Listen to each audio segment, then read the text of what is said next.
It's the time of year when auto manufacturers show off their latest offerings, electric vehicles given prominence, and new versions of big sellers, as the industry copes with an American administration putting Canadian automakers on the defensive. The threat of tariffs becoming a forceful change in global trade policy that later put the Canadian car market in a frenzy. A frenzy and fear. But people's anxiety about what our partnership with our big brother has turned into, and can we rely on them anymore?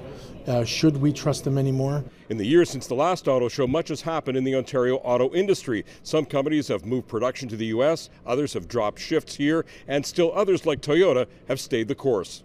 We control what we can control. Toyota Canada built 537,000 vehicles in 2025, up from the year before. The company's decided not to react when the U.S. president makes threats, sticking to business. We haven't really changed anything, to be honest. We're trying to stay calm. You know, when we look at it objectively, I think the North American automotive industry works best when, all three countries are participating. At this auto show, the Canadian-made Project Arrow is getting more attention, with 2 electric vehicle prototypes, including the newly unveiled Borealis. Maybe we need to buy a ticket to the game ourselves. To make sure that we know that the innovation we see here is about Canadian ingenuity, Canadian workers, Canadian quality. But as consumers look at the possibility of buying something new, Canadian industry wants to see the outcome of a new Canada-U.S. trade deal, one they hope will not include tariffs.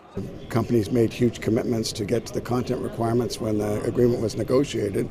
So to have that sort of all go by the wayside would be unfortunate if that's what happens, but I'm confident that that won't be the case, that we will find some place to land there. Confidence, still uncertainty in an industry responsible for more than 500,000 Canadian jobs.